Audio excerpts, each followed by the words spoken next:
শব্দ দেখেন ওমাই ইয়াশফা শাফাতান সাজ্জিয়াতান ইয়াকুন লাহু কিফলুম মিনহা। কোন মানুষ যদি অন্যায় কোনো কাজ করে আর ওই কাজে যদি কেউ সাপোর্ট দেয়, রায় দেয়, ভোট দেয়, সমর্থন জানায়, খুশি হয়, ওই লোকটা অন্যায় করার কারণে যা পেয়েছে আপনি শুধু খুশি হওয়ার কারণে তাই পাবেন।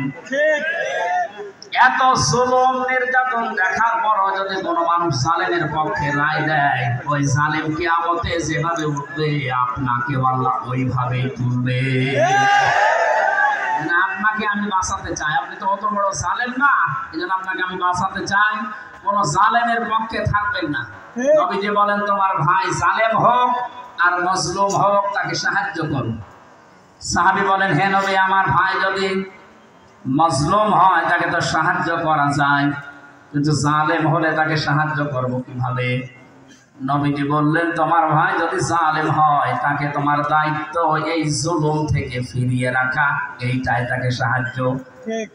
সুতরাং জীবন দিয়ে যে মানুষগুলো জালেমের কবল থেকে আমাদেরকে মুক্তভাবে এই দেশে বিচরণ করার সুযোগ দিয়ে গেল, এই মানুষগুলো কিয়ামতের দিন যেন শহীদ এই শব্দ নিয়ে উঠতে পারে, বলেন আমিন। ময়দানে মাহশারে আমলনামাটা কিতাবটা যখন আপনার হাতে আল্লাহ তুলে দেবে, বলবে তুমি নিজেই যথেষ্ট, জান্নাতে যাবে না জাহান্নামে যাবে। আমি আমার ইমান থেকে কথা বলছি, সামনে জায়গা আছে যাবেন, কারো দিকে না তাকিয়ে এবার নিজের দিকে আয়াতের সাথে মিলিয়ে বলেন তো, এখনই যদি মারা যান আর এই বইটা যদি আপনার সামনে তুলে ধরে বলে বল হামজা তুই এইটা পড়ে যা, জান্নাতে যাবি না জাহান্নামে যাবি। কাবা শরীফ যখন তাওয়াফ করে মানুষ, আমি 16 সালে গিয়েছিলাম, গত বছরও গিয়েছি, বাস্তবতায় যেটা দেখলাম ষষ্ঠ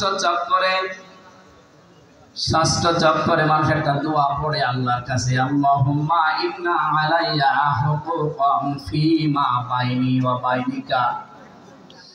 কাবার সামনে নিয়ে বলে রব্বুল আলামিন তুমি আমার মালিক, আমি তোমার গোলাম, তোমার ভেতরে আমার ভেতরে বহুদিন পাওনা আছে, আমি বান্দা হিসাবে দাস হিসাবে গোলাম হিসাবে যা যা পাবো তুমি সেই বীর্য থেকে শুরু করে হামজা বানিয়ে সব দিয়ে দিয়েছো। আমি উল্লেখ করার মতো কিছু ছিলাম না। হাল আতাল ইনসানি দাহরি লাম ইয়াকুম শাইআম মাযকুরা। মানুষ কি একটু চিন্তা করে না যে জন্মের আগে এই পৃথিবীতে আসার আগে উল্লেখ করব এমন কোন বিষয় লোকটা ছিল না। আজকে সভাপতির নামের নিচে দেখলাম লেখা বিশিষ্ট ব্যবসায়ী আলহাজ নুরুজ্জামান মুন্সি, কত সুন্দর নাম দিয়ে পেছনে ডিগ্রি লাগিয়ে দিয়েছে, উনি এই কাজ করে খায়। বয়স যদি এখন 60 বছর হয়, 61 বছর আগে এই নাম গন্ধ পৃথিবীর মানুষ জানতো। বলেন বলেন, শুধু এতটুকুই না, বাবার বীর্য যখন মায়ের রেহেমের ভেতরে দ্রুত গতিতে পাস হয়, আল্লাহ পাক বলেন ওই দিকেও একটু তাকাও, ফালিয়ানজুরিল ইনসানু মিম্মা খুলিকা মিন মাইন দাফিকিন ইয়াখরুজু মিন বাইনিস সুলবি ওয়াত তারাইব। মানুষকে নজর করে দেখে না কি জিনিস দিয়ে তাকে বানালাম। বাবার স্থলে দিয়ে দ্রুত গতিতে বের হয়ে যায় না পাক, পানিটা মায়ের রেহেমের ভেতরে জমা হয়। এই যে সলবন এবং তারাইব দিয়েছেন আল্লাহ। সলবন বলা হয় বাবার লজ্জাস্থান, তারাইব বলা হয় মায়ের লজ্জাস্থানকে। এই দুইটা শব্দ আমি তাফসীরের ভেতরে ব্যাখ্যায় পেয়েছি। আল্লাহ বাবার ক্ষেত্রে 1 বচন দিয়েছেন, মায়ের ক্ষেত্রে বহু বচন দিয়েছেন। কেন দিলেন?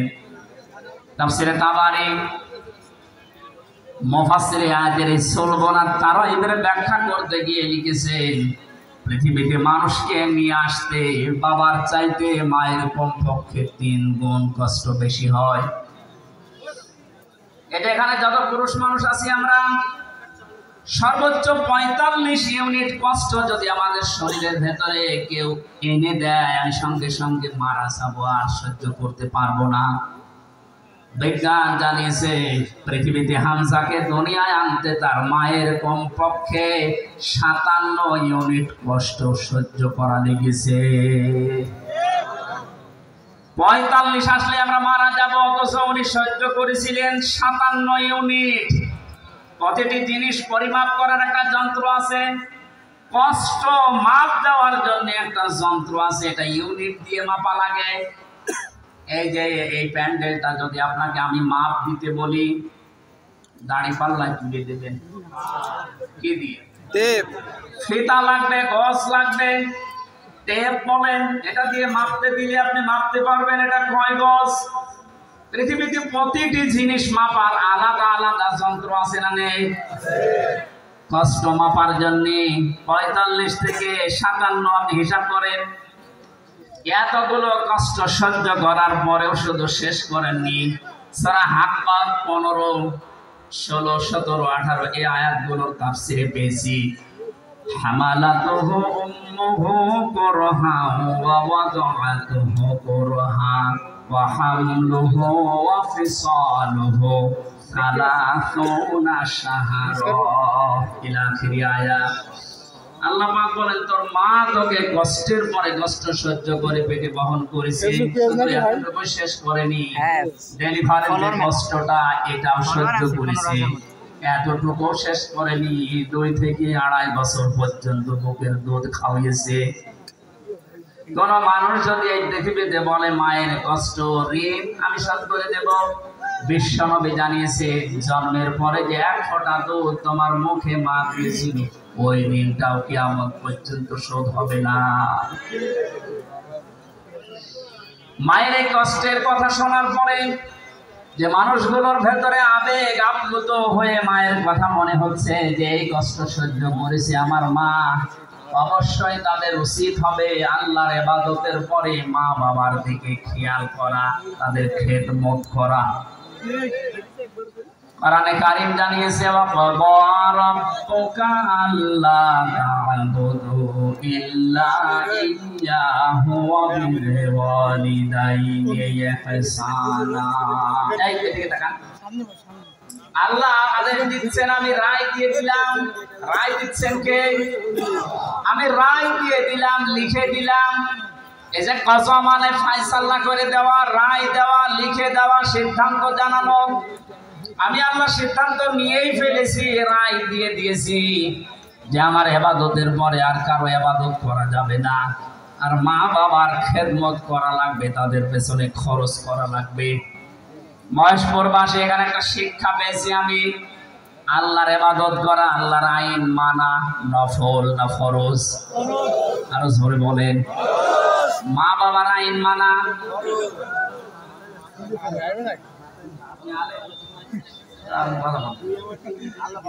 যারা জানেন না মুখ খুলছেন কেন বলেন তো? আমি এখানে একটা শিক্ষা নিতে চাই, আমি গতানুগতিক কথা বলি না। আপনি দেখেন তো কি এখান থেকে বের হয়। আল্লাহর আইন মানা আমরা দেখলাম ফরজ, প্রশ্ন করা যাবে? বলেন না কেন? আল্লাহর আইন আপনার বুঝে আসুক বা না আসুক, এটাই ফাইনাল, কোনো প্রশ্ন নেই। আল্লাহর আইন মানা কি? সবাই মুখ খোলেন তো কি? মা বাবার আইন মানা ফরজ। এই যে মাঝখানে ওয়া আছে, মা বাবার আইন মানা ওয়াজিব না, ফরজ না, ওয়াজিব না। মা বাবার খেদমত করা ফরজ, আইন মানা শুধুমাত্র আল্লাহর ফরজ। কার? আরো জোরে বলেন। আর আল্লাহর পরে রসুলকে আল্লাহ শরীয়ত প্রণেতা বানিয়েছেন, সালেহ। এজন্য উনি যে নিয়ম নীতিগুলো দিয়েছেন ওইগুলো ফরজ। মা বাবার আইন মানা ফরজ নয়, তাদের সেবা করা, খেদমত করা, টাকা পয়সা তাদের পেছনে খরচ করা কি বলেন না কেন? কেন ফরজ? কেন? আল্লাহ রাব্বুল আলামিন দলিল দিচ্ছেন আখফিদ লাহুমা জানাহা যুল্লি মিনার রাহমা। এইদিকে তাকান, এটা আলেম না, এটা শব্দটা আছে আখফিজ। খফজন মানে ডাউন করা, এরপরে ফল করা। খফজন মানে কি? ডাউন করার পরে ফল করে দেওয়ার আরবি নাম অখফিজ বা খফসন। আল্লাহ বলেন খফসন করবে। জানাহান মানে ডানা, জিল্লুন মানে ছায়া হয় বা নম্রতা হয়। তোর যে ছায়া আছে ডানা, আর এই ডানার ছায়াটা এভাবে ডাউন করার পরে ফল করে দিবি। আমার প্রশ্ন হচ্ছে, যে পৃথিবীতে কোনো মানুষের ডানা আছে কি? এটা কি? তাহলে আল্লাহ এখানে একদম দিত এই শব্দ না দিয়ে জানা হন পাখির ডানা আল্লাহ আমাদেরকে দিলেন। আল্লাহ মনে হয় জানে না তাই জানা হন দিলেন পাখির ডানা আমাদেরকে ধার করিয়ে। ডানা আর দুনিয়ায় কারো নেই, পৃথিবীতে আর ডানা কারো আছে না নেই? কিসের আছে? আরে ভাই পাখির ডানাই তো দিয়েছে। পাখি বাদ দিয়ে পৃথিবীতে আর কারো ডানা নেই? আছে, এরোপ্লেনের ডানা, হেলিকপ্টারের ডানা নেই। ওদের ডানাটা আল্লাহ এখানে লাগালেন না কেন? তাহলে তো আমাদের এই যে জানা হন দেওয়া লাগবে। পাখির ডানার কথা দিয়েছেন এই জন্য তাফসীর মাহফিলে আসতে হয়। আপনারা শুনতেছেন? জানাহর শব্দটা আল্লাহ পাখির কাছ থেকে ধার করে আমাদেরকে লাগিয়ে দিলেন, কারণ পর নেই, এর ভেতরে মোলায়েম কোনো কিছু নেই, সব শক্ত। পালক আছে, পর আছে, মোলায়েম করার কোনো কিছু নেই, এটা শক্ত। কিন্তু পাখির ডানার ভেতরে পর আছে, পালক আছে, একটার পরে আরেকটা যখন লাগিয়ে দেয় সফট হয়ে যায়, কোমল নরম তুলতুলে হয়ে যায়। আল্লাহ এতটুকু শেষ করেন। জানাহাত দল্লি মিনার রহমা দিয়েছে। পাখির ডানাটা শুধু ডানা এভাবে ডাউন করে না, ও যখন ডাউন করার পরে ফল করে দেয়, ওর নিচে পাখির বাচ্চাগুলো যাবার পর একটা কিচির মিচির আওয়াজ দেয়। বাংলাতে এটা বলে অনির্বচন সুখ। কি বলে? একটা অনির্বচন সুখ অনুভব করার কারণে ভেতর থেকে আওয়াজ হয় কিচির মিচির। আমরা মনে করি কিচির মিচির না, এই আনন্দটা, এই আওয়াজটা পাওয়ার জন্য কি করে কি হয়।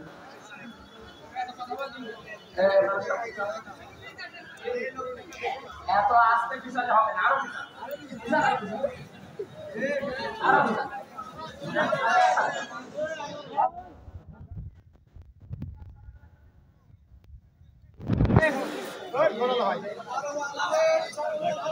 কথা বোঝার কোন ইনে তাফসীর করার মাহফিলে আমি আর কি বলছি, কথা বোঝার চেষ্টা করেন ভাই। আল্লাহ রাব্বুল আলামিন পাখির ডানাটা এই জন্যই দিয়েছেন মানুষকে বোঝাতে। এই পৃথিবীর বান্দা বান্দীরা, তোমার মার বাবা যখন শেষ বয়সে চলে যাবে, তারা যেন তোমার এই পাখির ডানার মতো হাতের যে ছায়া, এর নিচে পড়ার পরে যেন একটা আনন্দ অনুভব করে যে আমার হামজা থাকতে অন্তত আমার আর কোনো চিন্তা নেই। মহেশপুরবাসী কত আলেম এখানে বসে আছে, হাজারো মানুষ। আমরা বলেন তো আমাদের মা আর বাবা এখন শেষ বয়সে এসে এইটা বলার মতো স্কোপ পাচ্ছে?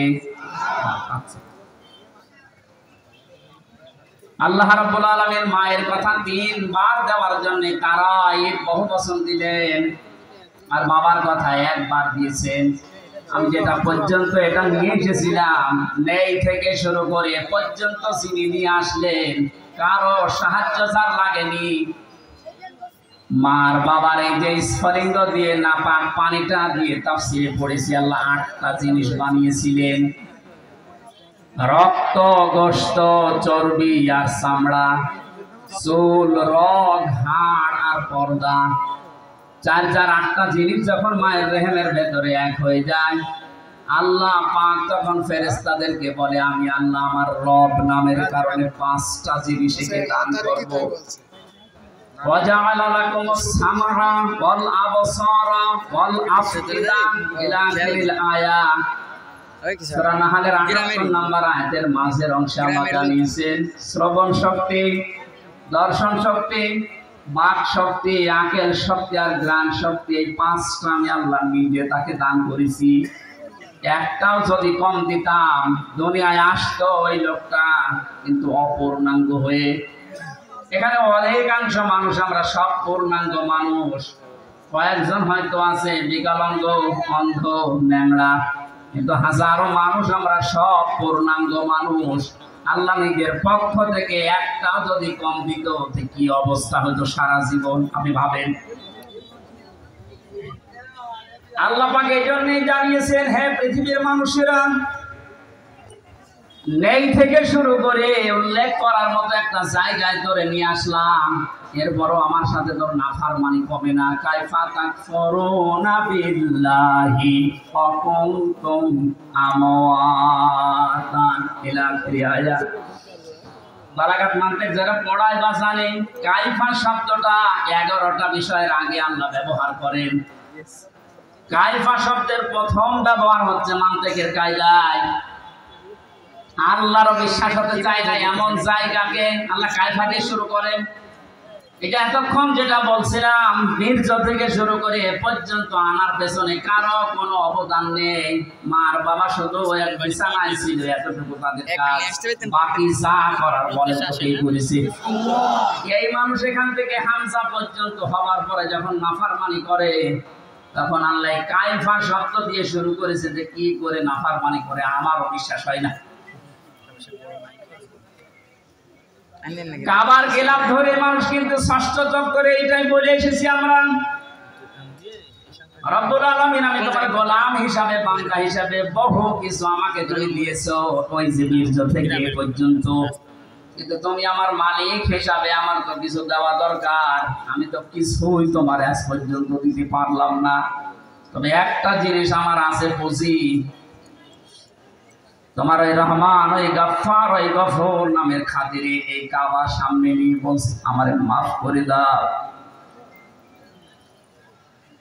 এখানে যারা তাওবা করার জন্য এখনো রাজি হননি, এখনো পর্যন্ত শয়তানের ধোঁকায় পড়ে আছেন, সুযোগ আছে, আপনারা আশা করছি ফিরে আসবেন। আল্লাহ রাব্বুল আলামিন এই যে রাত 12টার পরে তাহাজ্জুদের সময়ে প্রথম আসমানে এসে আপনাদের মতো আমাদের মতো মানুষকে ডাক দিয়ে বলবা, আসো ক্ষমা চাও, ভুল করে ফেলেছো, ক্ষমা চাও। আমরা যেন ক্ষমা চেয়ে নিজের জীবনটাকে মুহাম্মদ রাসূলুল্লাহর উম্মতে পরিণত করতে পারি, বলেন আমিন। মহেশপুর বাসে বান্দা যখন এটা পড়তে পড়তে কিছুক্ষণ যাবার পরে দেখবে না লজ্জা লাগে, পড়ার মতো না, আল্লাহ পাক বলবেন না পড়া লাগবে। আমার তো ওই দিবসের কথা মনে হয়ে এখন আফসোস হচ্ছে, আল্লাহ আমি কি সত্যি পড়তে পারবো? আমার এই 24 সালের এটা আগস্ট মাস, যদি আল্লাহ বলে প্রথম তারিখ পর্যন্ত তোরে মাফ করে দিলাম, তোর কোনো হিসাব নেই, শুধুমাত্র এই যে 17 তারিখ আজকে, এই 17 দিনের হিসাব দিয়ে জান্নাতে চলে যা। যত মানুষ এখানে আপনারা আছেন, বুকে হাত দিয়ে বলেন তো 17 দিনের হিসাব এখনো জোগাড় করা সম্ভব হয়নি? হাদিস পড়েছিলাম, নবী বলেন, মা তাসালু কদামা বানি আদম আবদি ইয়াউমাল কিয়ামাতি হাত্তা ইসালান 50। কিয়ামতের এই কঠিন ময়দানে প্রতিটি মানুষকে আল্লাহ তার নিজের সামনে দাঁড় করাবেন। প্রত্যেককে 5টা করে প্রশ্নের উত্তর জিজ্ঞাসা করবে। 5টা প্রশ্নের সঠিক জবাব দেওয়া ছাড়া কেউ সামনেও যেতে পারবে না, পেছনেও যেতে পারবে না, জায়গায় দাঁড়িয়ে থাকবে। শুধু মাইক ফাটিয়ে টেবিল ফাটিয়ে ফেলেন না, নিজের সাথে মিলান তো। জালেমদের কথা তো বাদই দিলাম, আমরা যারা মজলুম আছি তারা নিজেদের দিকে 5টা বিষয় একটু মিলাই। গোসামিল দিয়ে উত্তর দিলে হবে না, নকল করে গোপালগঞ্জের মতো পাশ করে চাকরি পেলে হচ্ছে না। পাওয়ার পরও আমাদেরকে দেয় না, আর ওরা 2.5 পেয়ে চাকরি পেয়ে যাচ্ছে। কত দুর্নীতি হয়েছে আপনি টের পাচ্ছেন? বাস্তবতায় মিলিয়েছেন আপনি একবারও? যে এই লোকটা নিজে আল্লাহর সামনে দাঁড়িয়ে আছে, আপনি নিজে মনে করেন দাঁড়িয়ে যখন আছে, আল্লাহ জিজ্ঞাসা করছেন হামজা বলো তো দেখি, একটা জীবন দিয়েছিলাম 60 বছরে, এই 60 বছরে কি করলে, জবাব সঠিকটা দাও। 2 নম্বরের বিষয় আল্লাহ দিয়েছেন যুবকদের বিষয়, এবং স্বাভাবিক ফিমা বলা একটা যৌবন কাল দিয়েছিলাম। 15 থেকে শুরু করে 45 বছর, এই যে বিশাল একটা যৌবনকাল, এটা কোন কোন কাজে লাগিয়েছে বলো? আর যেহেতু যুবকদের কারণে দেশটা স্বাধীন হয়ে গেল, এই যুবকগুলো নাই পার পেয়ে যাচ্ছে। আমরা যারা যুবক আছি এই স্বাধীন দেশে এখনো পর্যন্ত পরিবর্তন হচ্ছে না, কি জবাব দেবো বলেন? আমার কিন্তু 60 বছরের ভেতরে যৌবনকালটা ছিল। আল্লাহ আলাদা করে যৌবনকালের কথা নবীজি বললেন কেন? এই কারণেই জানিয়েছে, কারণ যুবকদের দ্বারাই সব কিছু পরিবর্তন করা সম্ভব, যেটা আমরা দেখতে পেলাম। যুবকদেরকে আমি আজকে মাহফিলে আহ্বান জানাই, শুধু এইটাই না, যেহেতু পরিবর্তন হওয়া আরম্ভ হয়েছে, সংস্কার হওয়া শুরু হয়ে গেছে, আগামীর বাংলাদেশকে ইসলামের হাতে তুলে দিয়ে আপনারা ক্ষান্ত হবে। যুবকরা যদি ইচ্ছা করে এটা করা সম্ভব কিনা বলেন তো?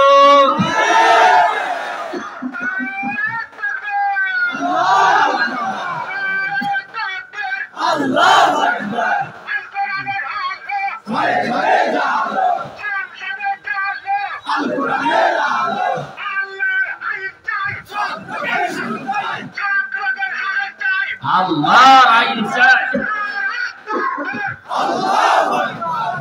আলহামদুলিল্লাহ, তাকবীর যেন আল্লাহ কবুল করেন এবং আমাদের চোখে যেন দেখান, বলেন আমিন।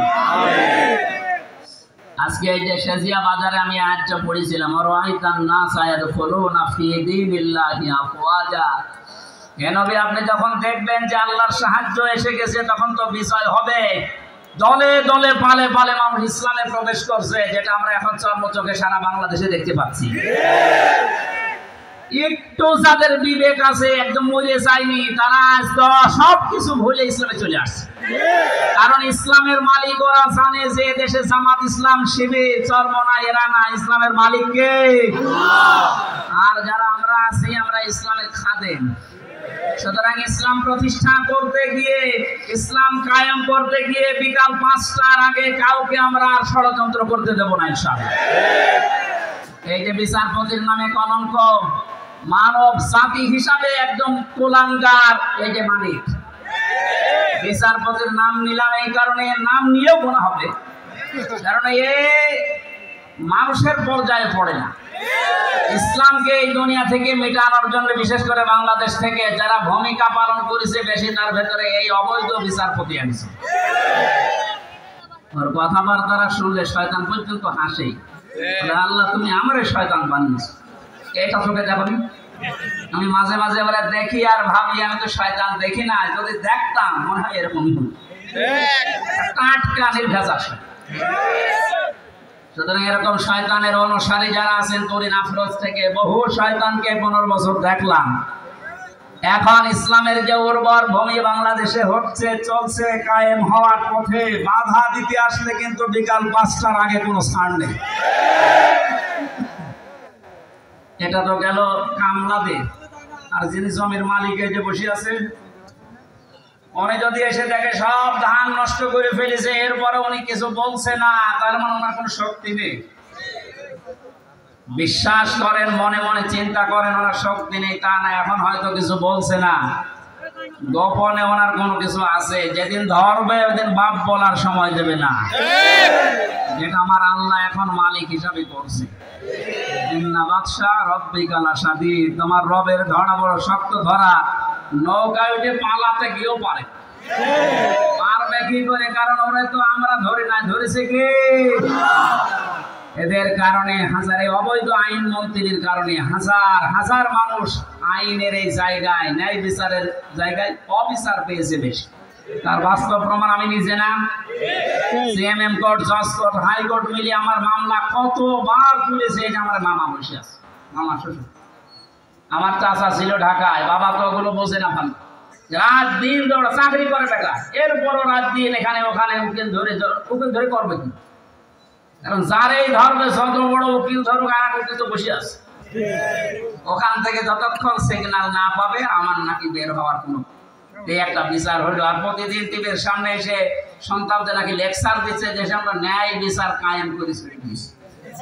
এই ন্যায় বিচার আমার মতো মূল্য চুরির মামলায় যদি 30-32 বার হাইকোর্টে মামলা ওইটা জামিন না দেয়, কিসের ন্যায় বিচার? যেটা এখন সব অপরিষ্কার হয়ে গেছে। 15 বছরে কোনো ন্যায় বিচার দেশে কায়েম হয়নি, পুরাটা হয়েছে অবিচার। সেটা নিজে এখন ধরেছে। এই জন্য সাবধান। আল্লাহ এমনি কিছু বলছে না, অনেকে মনে করছে এত কিছু করে কিছু হয় না। এখন কিছু টের পাচ্ছে। আলেমদের মাথায় দড়ি দিয়ে ছাগলের মতো গরুর মতো যখন টেনে নিয়ে যেতে ওই কোর্টে, বারান্দায় দাঁড়িয়ে অনেক শয়তান দেখলাম হাসতেছে আর টিপ্পনি কাটতেছে। যে দেশে আর হুজুর নেই, আমির হামজা, এই মাওলানা মামুনুল হক এ ধরল, আর হুজুর নেই দেশে, তাদের কত সুন্দর সুন্দর কথা, ফেরেশতার মতো কথা বলে, আর এরা উঠলে শুধু রাজনীতি করে, ধরেছে ঠিকই। এখন আপনি টের পাচ্ছেন কি হচ্ছে? 10 দিন আগে যে লোকটা আইন পুরা চালাতো, সেই লোকটার পক্ষে একটা উকিল পর্যন্ত এখন দাঁড়াতে রাজি। এটাই আল্লাহর ধরা। এটা কার ধরা? এই জন্য জমিনের মালিক যিনি, উনি যদি ধরে, বাপ বলার কিন্তু সময় পাবেন না। আমরা এখন এই আয়াতটা আল্লাহকে বলছি, আল্লাহ তুমি আমাদেরকে দেখাও যে দলে দলে মানুষ ইসলামে প্রবেশ করছে, এটা যেন আমরা দেখতে পাই, চর্ম চোখে দেখতেছি, এটা যেন আরো বৃদ্ধি বাড়ে। জোরে বলেন আমিন। আমিন। কারণ জমিনে বহু মানুষ থেকে 52-53 বছর চালিয়েছে, আমরা দেখলাম না? বাবা চালিয়েছিল, স্বামী চালিয়েছিল, চাচা চালিয়েছিল, বউ চালিয়েছে, ভাবি চালিয়েছে। এক কথা বলছেন না? কিন্তু কোরআন দিয়ে চললে দেশটা কেমন দেখা যায়, এটা এখন আমরা দেখি না। এখন আমরা সবাই একমত, দলমত আর নেই। কোরআন দিয়ে এই দেশ চললে কেমন দেখা যায়, ওইটা আমরা এই চোখে দেখতে চাই। কারা দেখতে রাজি আছেন দেখি? লিল্লাহি তাকবীর।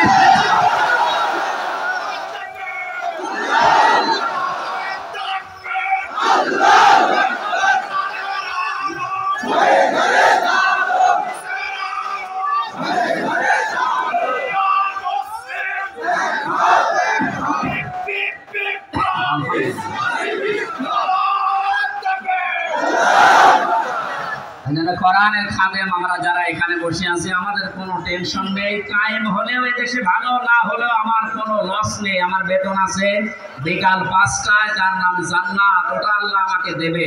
কারণ বিকাল 5টা পর্যন্ত জমিটা একটু দেখে শুনে রাখতে পারলে উনি যেমন বেতন দেবে। আল্লাহ আমাদেরকে জমিনে কাজ করার জন্য বেতন দিতে পারে না, ওই বেতন পাওয়ার আশায় আছে। কিয়ামতের ভয়াবহতার কথা আজকের তেলাওয়াত কিন্তু আয়াতগুলোতে ছিল। যেটা আমরা বলেছিলাম 1 ঘন্টা, এটা খুব তাড়াতাড়ি করছি, সামারাইজ করছি। আল্লাহ রাব্বুল আলামিন সূরা হাক্কাত 52টা আয়াত দিয়েছেন। কিয়ামতের যে ভয়াবহ দৃশ্য, এগুলো আল্লাহ তুলে ধরেছেন প্রথম থেকে।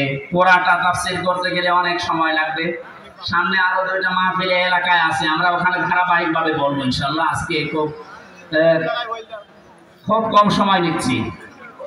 হাক্কাতের 19 থেকে শুরু করে যতটুকু পারা যায়। আল্লাহ রাব্বুল আলামিন বলেন, ফাআম্মা মান উতিয়া কিতাবাহু বিয়ামিনিহি ফায়াকুলু হাউমুকরাউ কিতাবিয়া। কিছু তথ্য আছে নতুন, আলেমরা যারা, জ্ঞানী মানুষ যারা, ভালো করে শুনবেন। আল্লাহ পাক বলেন কিয়ামতের কঠিন ময়দানে যেদিন বিচার শুরু হবে, ফাকাইফা তাত্তাকুনা ইন কাফারতুম ইয়াওমা ইয়াজআলুল বিলদানা শিবা। এত কঠিন ভয়ঙ্কর সালসালা অবস্থা তৈরি করব, যুবক মানুষ বুড়ো হয়ে যাবে। ও বাংলার মুসলমানেরা, 8টা বছর যে লোকটা আয়না ঘরে ছিল, আজকে দেখতে পেলাম। এই যে ব্যারিস্টার আরমান, যুবক বয়সের যে ছবি, 8 বছরে তার অবস্থান কোথায় গিয়ে দাঁড়িয়েছে আপনি তাকান। তাত 8টা বছর জুলুমের স্টিম রোলার চলার কারণে তার অবস্থা এখন এই। অথচ আল্লাহ জানিয়েছেন কিয়ামতে এমন ভয়াবহ অবস্থা তৈরি করব, দৃশ্য দেখেই মানুষ সঙ্গে সঙ্গে, যুবক মানুষ বুড়ো হয়ে যাবে।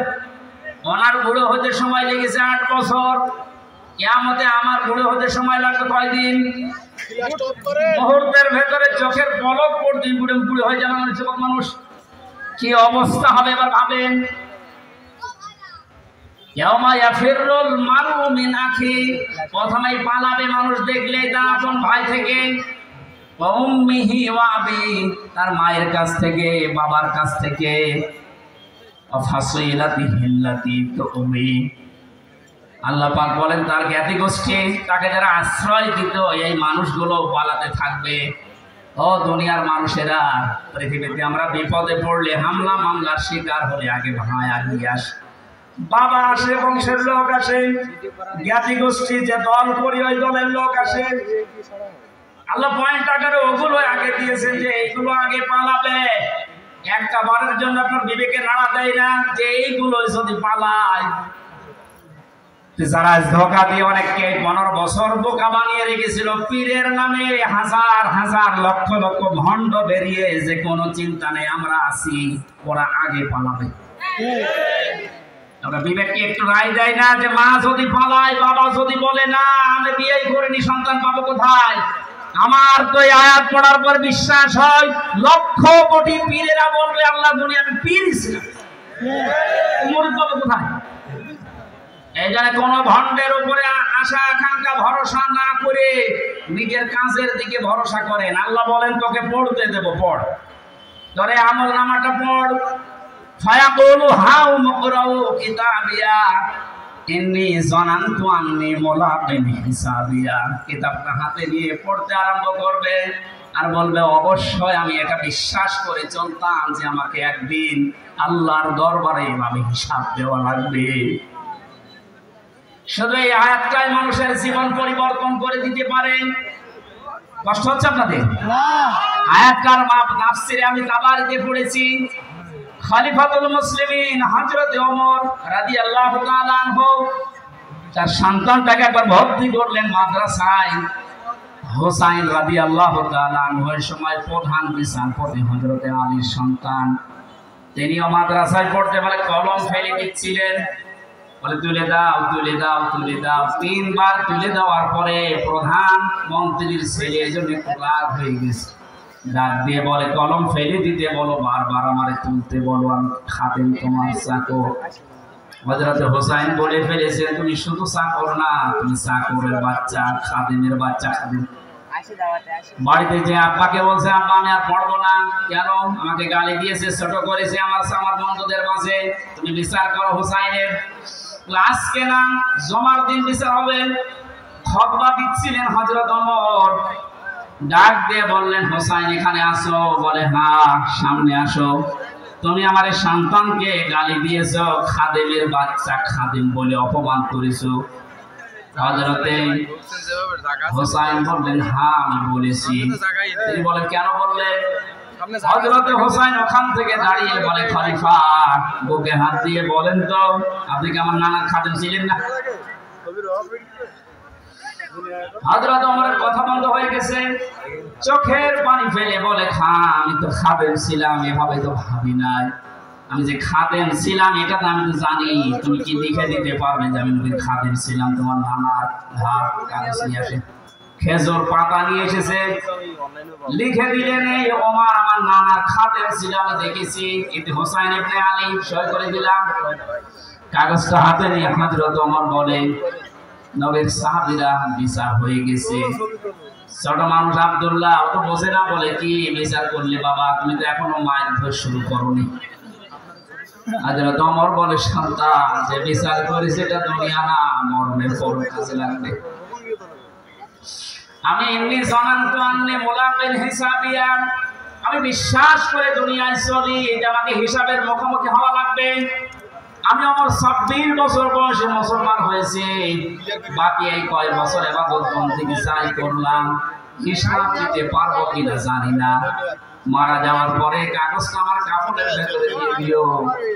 আল্লাহ যখন আমাকে তার সামনে তুলে ডাক দিয়ে বলবে হিসাব দাও, জীবনে কিছুই যদি কবুল না হয় এই কাগজটা আল্লাহকে দেখিয়ে বলবো রব্বুল আলামিন তুমি আমার জীবনের কিছু যদি পছন্দ না করো, তোমার ভালো না লাগে, কাগজটার দিকে তাকাও, তোমার নবীর নাতি লিখে দিয়েছে আমি নবীর খাদিম ছিলাম, এই ওসিলাই হলেও তুমি আমারে মাফ করে দাও।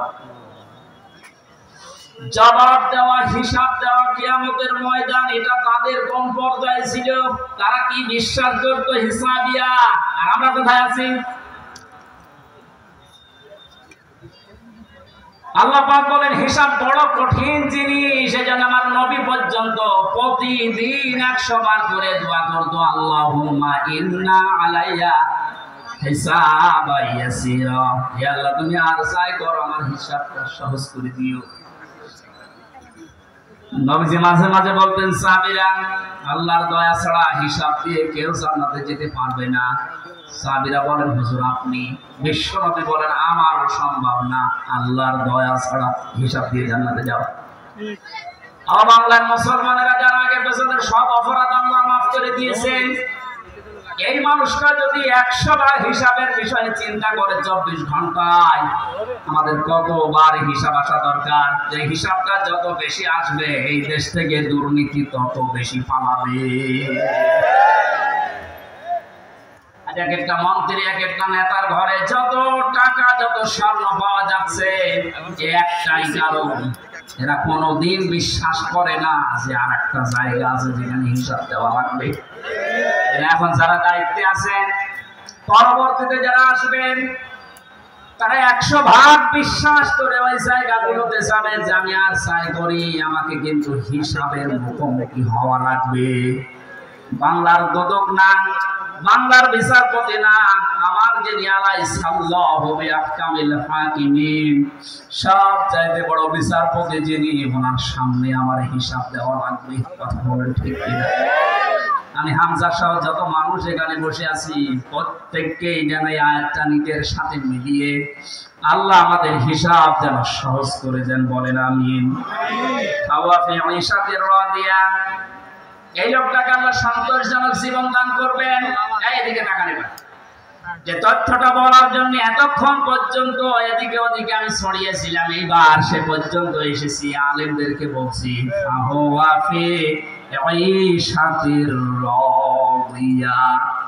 আল্লাহ পাক বলেন তাকে সন্তোষজনক জীবন দান করব। সন্তোষজনক জীবন কি? ফি জান্নাতিন আলিয়া, সূর্য মাকাম জান্নাত যেটা, ওখানে আল্লাহ তাকে পৌঁছিয়ে দেবেন। কুতুফুহা দানিয়া, যার ফলগুলো হাতের নাগালে এসে নাড়াচাড়া করবে। কুলু ওয়াশরাবু হানিয়াম বিমা আসলাফতুম ফিল আইয়ামিল খালিয়া। আল্লাহর পক্ষ থেকে ঘোষণা হবে, খাও, পান করো, মন মতো খাও, কারণ এই খাবারগুলো তোমাদেরকে জালেমরা দুনিয়ায় খেতে দেয়নি। এরকম আরামে জালেমরা থাকতে দেয়নি। 15 বছর অনেকে এই বাংলাদেশে নিজের স্ত্রীর কাছে আসতে পারে নাই, ঘরে মাথা দিয়ে ঘুমাতে পারে নাই। এই কথা বলে না কেন? আম বাগানে, বাঁশ বাগানে, এমনকি ধানের ক্ষেতের ভেতরে মশারি টাঙিয়ে 15 বছর কাটিয়েছে এমন মানুষ ওই দেশে আছে। আল্লাহ পাক যেন তাদেরকে হাত ধরে ধরে বলছে, কুলু ওয়াশরাবু হানিয়া বিমা আসলাফতুম ফিল আইয়ামিল খালিয়া। এতদিন যা খেতে পারোনি, এখন মন মতো খাও। আমার মনে হয় সেই সময় আমাদের সামনে এসে গেছে। আল্লাহ যেন আমাদের আয়াতটা জীবনের সাথে মিলিয়ে দেন, বলেন আমিন। সন্তোষজনক এই জীবনে যাবার আগে যে বিষয়গুলো আল্লাহ সামনে নিয়ে এসেছিলেন, তার 1 নম্বরে ফাআম্মা মান সাকুলাত মাওয়াজিনুহু ফাহুয়া ফি ঈশাতির রাদিয়া। মানুষকে আল্লাহ মাপ দেবেন মিজানের পাল্লায়। কিসের পাল্লায়? জবান খোলেন। মিজান মানে, মিজান মানে মানদণ্ড। মিজানের পাল্লায় আল্লাহ মাপ দেবেন মানে মানদণ্ড সামনে নিয়ে আসবেন। হাইকোর্টের সামনে দেখেন একটা দাড়ি পাল্লা দেওয়া আছে, এই দাড়ি পাল্লায় ওজন দেয় কি? ওটা ন্যায় বিচারের মানদণ্ড। সরকারের দেশের মানুষকে বোঝাতে চায় সারা দেশে অবিচার হতে পারে, হাইকোর্টে আসলে দাড়ি পাল্লার মতো ন্যায় বিচার বাবা। দুইটাই সমান না, একটাকে একটু এদিক ওদিকে আছে, একেবারে সমান সমান দেখবেন। আজকে এই ভুলটা ভাঙা লাগবে। আমার যতটুকু ধারণা, আমি লেখাপড়া করে যা পেয়েছি, এই ভুলটা যদি বাংলার জমিনে আজ ভেঙে যায়, হাজার হাজার মানুষ সঙ্গে সঙ্গে উল্টিয়ে যাবে। দেখেন তো আপনি মেলাতে পারেন কিনা। আমি প্রথমে যে উদাহরণ দিকে দুইটা জিনিসের নাম বলেছিলাম, প্রতিটি জিনিস পরিমাপ করার জন্য আলাদা আলাদা জিনিস পাওয়া যায়। আমি গত 7 দিন 8 দিন ছিলাম মালয়েশিয়া, সিঙ্গাপুর, ওইদিকে থাইল্যান্ডের। ওখানে যে আলোচনার বিষয়গুলো সাবজেক্ট আকারে দিয়েছিল তার ভেতরে মাওয়াজিন ছিল। মানে মাওয়াজিনের অর্থ আপনি বের করেন তো একটা একটা করে 99টা অর্থ আমি আবিধান থেকে বের করেছি। এক একটা শব্দের ব্যাখ্যা করার জন্য মানে আলাদা আলাদা সময় দিয়েছি, কারণ ওই দেশে অনেক বড় বড় শিক্ষিত মানুষ থাকে, মসজিদের ভেতরে অথবা অডিটোরিয়াম। এখান থেকে আমি যেটা নিতে পেরেছি, এই যে মাওয়াজিন দিলেন, মিজানের পাল্লার মাপটা যদি আপনি পরিষ্কার করতে না পারেন, ক্লিয়ার হতে না পারেন, আপনার অপরাধ প্রবণ জীবন থামবে না। প্রতিটি জিনিস পরিমাপ করার জন্য একটা উদাহরণ দিয়েছিলাম, এটা পরিমাপ করার জন্য ফিতা লাগে, চাউল পরিমাপ করার জন্য বাটখারা লাগে, কি লাগে বলেন বলেন, তেল পরিমাপ করার জন্য লিটার লাগে, সিসি লাগে। কেউ যদি এখন তেল মাপ করার জন্য ফিতা দেয়, মাপতে পারবে? এইটা মাপ করার জন্য দাড়ি পাল্লা দেয়, মাপতে পারবে? প্রতিটি জিনিস মাপ করার জন্য আলাদা আলাদা যন্ত্র পাওয়া যায়। কিয়ামতে আল্লাহ সন্তোষজনক জীবনে আপনার পৌঁছে দেবে। এখানে যাবার আগে একটা কাজ যে করবে, মাপ। কি মাপ? মানে পরিমাপ। এই যে মিজানের পাল্লা বলছেন আপনি, মানদণ্ডে আল্লাহ মাপ দেবেন। আবার বলছে ভালো করে শুনবেন, গিবত করবেন না কিন্তু বাইরে যে। প্রতিটি জিনিস যদি পরিমাপ করার জন্য আলাদা আলাদা যন্ত্র থাকে, কিয়ামতের দিন আল্লাহ মিজানের পাল্লায় মাপ দেবে কি? আমল। আমল কি মাপ দেবে? বলেন বলেন। আমল মানে কাজ, আমল মানে আরো জোরে বলেন।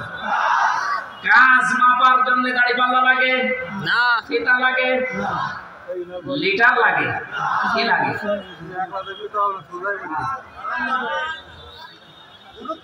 কে বলেছে না? কে ছাত্র ক্লাস করাচ্ছে আল্লাহ এখানে? এটার জন্য তো আসতে হয়। মাপ দেওয়ার জন্য পৃথিবীতে গুরুত্ব লাগে। কাজ যদি কেউ মাপতে চায়, আমি কাজ মাপবো, কেজি দিয়ে মাপা যাবে যে কয় কেজি কাজ। আপনি কি ধরনের বিশ্বাস করেন? কিয়ামতে আল্লাহ এইদিকে আমল তুলে দেবে আর এদিকে বদ আমল। আমল মানে কাজ, কাজ কি 5 কেজি হয়? কি বুঝেছেন আপনি? আল্লাহ মাপ দেবে কি? আমল। আমল এটা ক্লাস চলছে, জবাব দেন তো ছাত্রের মতো। আমল মানে বাংলায়, আমল মানে বাংলায়, আবার বলেন আমল মানে বাংলায়, আরবিতে, আরবিতে, ইংরেজিতে, জিনিস সবই এক। জিনিস সবই কি? মাথায় যেটা আছে এটার এই দেশের নাম চুল। আপনি পাকিস্তানের চুল কেটে দেন, কি আমাদের আগে কাটবে না? জিনিস তো একই, নাম বিভিন্ন দেশে বিভিন্ন জিনিস, নাম এক না? জিনিস কি এক না দুই? আমল, ওয়ার্ক, কাজ সব এক। সাধারণ জ্ঞানে আমরা বুঝলাম যেটা মাপ করার জন্য দাড়ি পাল্লা, এই সিসি, লিটার, কেজি লাগে না। এটা মাপতে হলে গুরুত্ব লাগে। কাজ মাপতে হয় গুরুত্বের ভিত্তিতে। কিসের? গুরুত্বের। এখন গুরুত্বের ভিত্তিতে আমল যদি, কাজ যদি, ওয়ার্ক যদি মাপতে হয়, পৃথিবীতে সবচাইতে গুরুত্বপূর্ণ কাজ আল্লাহর দৃষ্টিতে ফরজ। বলেন না কেন? এরপরে ওয়াজিব, এরপরে সুন্নাত, এরপরে নফল, এরপরে মুস্তাহাব, এরপরে মুবাহ। সিরিয়াল আকারে ধরে। আপনি সারা জীবন মুবাহ, সুন্নাত, মুস্তাহাব হাজার হাজার করেছেন, নফল, কিন্তু ফরজ ওয়াজিব করেননি। আপনার গুরুত্ব থাকবে কাজে? বলেন। এই স্টেজের গুরুত্ব কি? এই যে সামিয়ানা আর এই খুঁটি, এই দুইটা আসল জিনিস। এর ভেতরে আরো অনেক অন্য জিনিসও আছে, না দিলেও অসুবিধা নেই। এই যে লাইট যদি না দেয়, স্টেজ থাকবে না? থাকবে। এই টেবিলটা না দিলে থাকবে না? থাকবে। এটা না দিলে থাকবে। বিউটিফাই হবে না, কিন্তু স্টেজ তো মানুষ বলবে যে সামিয়ানা আছে, খুঁটি আছে। আপনার জীবনে ফরজ কাজ 500। কয়টা? 500। মানে কোরআন পড়েন, 500 শরীয়তের বিধান পাবেন। 499টা আপনি করেছেন, একটা করেননি, আপনার পুরা জীবনের সব আল্লাহ বাতিল করে দেবে। এটা বাতিল যে করে দেবে, কোথায় পেলেন? বলেন। আমি বেশি সময় নিয়ে ফেলছি, আর 5-7 মিনিট থাকবেন না? এই যে নামাজ আমরা যারা এশার নামাজ পড়লাম, এশার নামাজের ভেতরে ফরজ ছিল 13টা, 12টা আদায় করেছে কেউ, একটা আদায় করে নাই, ওর নামাজের সওয়াব হবে 5টা। কি? শূন্য, 0 শূন্য, কিচ্ছু হবে না। এটা যেমন সহজে বুঝেছেন, কোরআনে কারিমে আল্লাহ 500 আয়াত শরীয়তের বিধান ফরজ এটা দিয়েছে, 499টা মেনেছেন, একটা মানেননি, আপনার জীবনে সওয়াব হবে 0 শূন্য, কাজের কোনো গুরুত্ব নেই। কিয়ামতে আল্লাহ যখন মাপবে একেবারে 0 হয়ে যাবে। এই পাল্লাটা ভারী হবে। আমি আশা করি বোঝাতে পেরেছি। এই জন্য জীবনে ফরজ যেন না বাদ যায়। কথা বুঝেছে? নামাজ পড়া যেমন ফরজ, রোজা রাখা ফরজ, হজ করা ফরজ, সম্পদ থাকলে যাকাত দেওয়া ফরজ, দিন কায়েম করার চেষ্টা করা কি? এইটাকে কেউ যদি রাজনীতি দুনিয়ার কাজ মনে করে এড়িয়ে যায়, কিয়ামতে যখন আল্লাহ মাপ দেবে, কাজের গুরুত্বের ভিত্তিতে কিচ্ছু পাওয়া যাচ্ছে না। 12টা ফরজ আদায় করে একটা আদায় না করলে যেমন 0 হয়, কোনো সওয়াব হয় না। আশা করছি কথার অর্থ আপনি বুঝেছেন, এখন না বোঝার ভান করে আছে। আমি আমার মনে হয় আপনাকে জোরে কোদাল দিলে আর আপনি বুঝবেন না, যা বোঝার আপনি বুঝেছেন। এখন আপনি এই পর্যন্ত আমরা যা পড়েছিলাম 25 নম্বর আয়াত সূরা হাক্কাতের, 26 থেকে আলোচনা হবে সানান্তা মাদ্রাসায়। কয় তারিখে জানো এটা? যাদবপুর বাজারে কলেজ ময়দানে, ওখানে 26 আয়াত থেকে শুরু করবো। এই প্রচন্ড গরমে আর মানুষের চাপ আমি শেষ করে দিলাম। বারাকাল্লাহু লানা ওয়া লাকুম ফিল কোরআনিল আযীম। আল্লাহুম্মা আমিন। আমার এই যে লিখিত বই আছে, গাড়িতে যাওয়ার সময় নিজে নিয়ে যাবেন, বাড়িতে লোকজনকে পড়তে বলবেন। রব্বানা যালামনা আনফুসানা ওয়া ইল্লাম তাগফির লানা ওয়া তারহামনা লানাকুনান্না মিনাল খাসিরিন। রব্বুল আলামিন কোরআনের পাখি বিশ্বনন্দিত মুফাসসির আল্লামা শহীদ দেলাওয়ার হোসাইন সাইদি এবং যে যুবকেরা বাংলাদেশ স্বাধীন করার জন্য জীবন দিয়ে গেল, এই মানুষগুলোর জন্য আজকের তাফসীর মাহফিলে হাজার হাজার লক্ষ মানুষেরা জড়ো হয়েছে। কোরআন থেকে আমল নামার বিষয়ে যে কথাগুলো বলেছি, তুমি আমল করার তৌফিক আমাদের দাও। কাজ যেন আমরা ইখলাসের সাথে ভালো কাজে আঞ্জাম দিতে পারি, সেই পরিবেশ তৈরি করে দাও। এতদিন পর্যন্ত জালেমের জুলুমের শিকার হয়ে যে মানুষগুলো মজলুম অবস্থায় ছিল, আল্লাহ তুমি তাদেরকে প্রতিদান দিও, তাদেরকে ইখলাসের কারণে, ধৈর্যের কারণে মেহেরবানি করে তুমি দান করো। মাহফিলের আয়োজন করতে গিয়ে তোমার যে যুবক বান্দারা শ্রম দিয়েছে, যারা টাকা পয়সা দিয়েছে, আল্লাহ এদের টাকাগুলো ওসমানের সাথে কবুল করো। রব্বুল আলামিন যারা শহীদ হয়ে কবরে গেলেন, শাহাদাতের সর্বোচ্চ মাকাম দান করো। যারা অসুস্থ হয়ে আল্লাহ তাআলা গুলিবিদ্ধ হয়ে যে মানুষগুলো হাসপাতালের বেডে এখনো পর্যন্ত কাম কাতরাচ্ছে, এদেরকে তুমি শেফায়ে কামেলা আজিলা নসিব করে দাও। এখানে হাজারো মানুষ আমরা আছি, আমাদের মনের কামনা বাসনা একটাই, তোমারে কোরআন দিয়ে দেশ চলছে, এটা চললে কেমন দেখা যায় এটা আমরা দেখতে চাই। মা বোনেরা পর্দার আড়ালে বসে আছে, এরাও বহু কষ্ট সহ্য করেছে।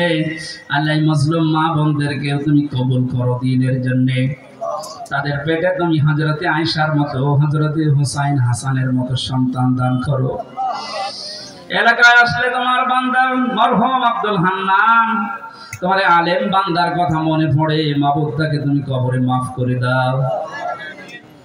আল্লাহ তাআলা এখানে যারাই কথা বললেন, মাওলানা হোসাইন আহমেদ মাহফুজ সহ নাম না জানা যত আলেম এসেছে, আল্লাহ আমার শ্বশুর এসেছে, তার বাবা মাকে হারিয়েছে, তুমি তার বাবা মাকে তার সন্তানের ওসিলায় মাফ করে দাও।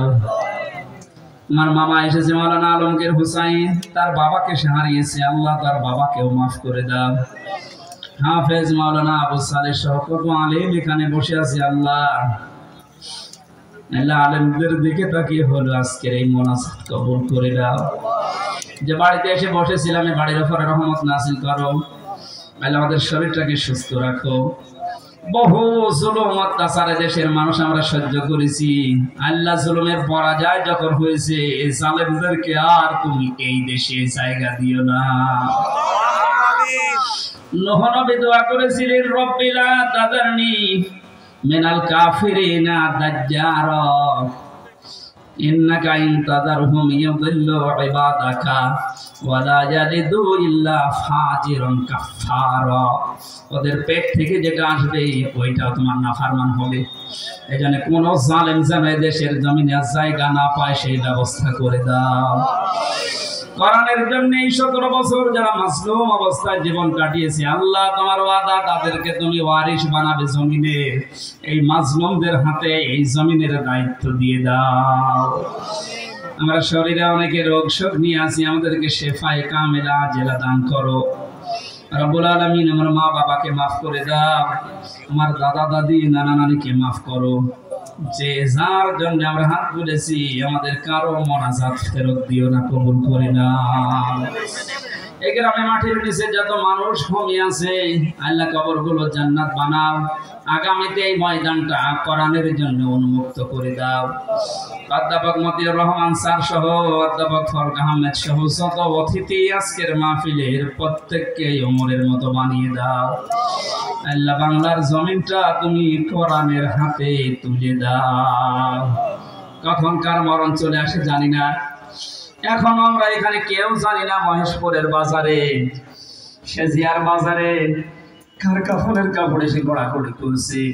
ওই সাদা কাপড় গায়ে জড়ানোর আগে তোমার কালেমাটা আমাদের মুখে দিয়ে দিও, লা ইলাহা ইল্লাল্লাহু মুহাম্মাদুর রাসূলুল্লাহ।